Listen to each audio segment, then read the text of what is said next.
Welcome to This Week at the Capitol. I'm Bonnie Stewart. And I'm Lou Bach. And we're going to give you a quick update of what's happening here at the Connecticut State Legislature. We're halfway through the legislative session, and this session's really been a mixed bag. Why don't you kick us off with the stuff that's going on in the Commerce Committee? Well, as you know, the Commerce Committee is trying to build on the excellent bipartisan effort that was done last October in the special job session.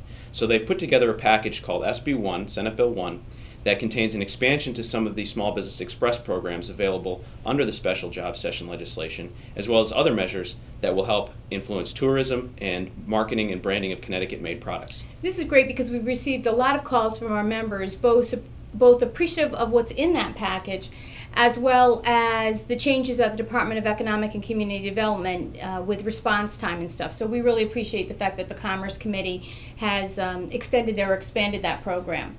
In addition to that, we've got the Labor Committee, who has come up with a mixed bag this year.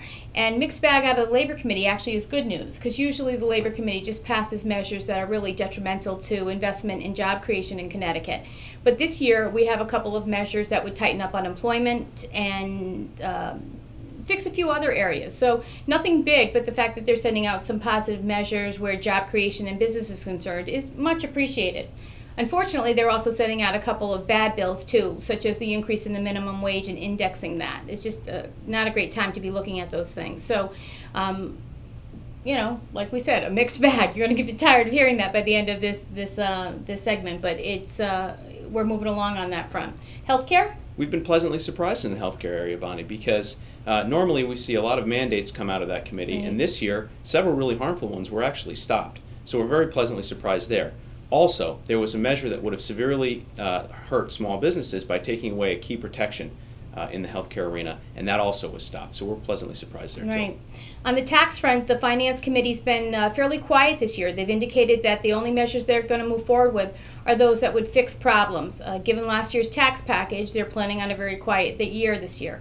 The only measure we've seen actually hasn't started in the Finance Committee, but is a property tax measure being pushed by the Mayor of New Haven that would be extremely problematic because it would shift a significant portion of the property tax onto businesses. So we're going to be paying attention to that and see what actually develops there.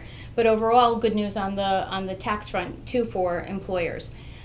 We've covered health, we've covered labor, taxes, commerce, education. Brings me to my favorite point, education. This is the education session, as you know. The governor's big bill, SB 24, is probably going to come out of the Education Committee on Monday.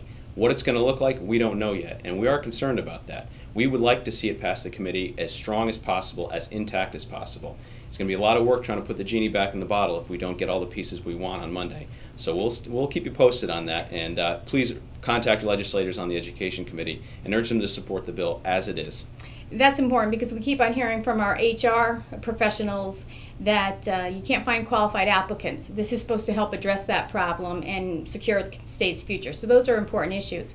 We have a few other miscellaneous issues out there that are important, such as the employer's use of Social Security numbers, businesses' use, not just employers. Some issues regarding data breach. But the two large issues that we still have remaining really are education and environment. And they're in the middle of public hearings right now, and we're not going to go into detail this week because Eric Brown will be joining us next week to give you some more detail on that. We thank you for joining us this week and encourage you to check out our Government Affairs report where you can get more detail on all of these issues. Have a great week. Bye.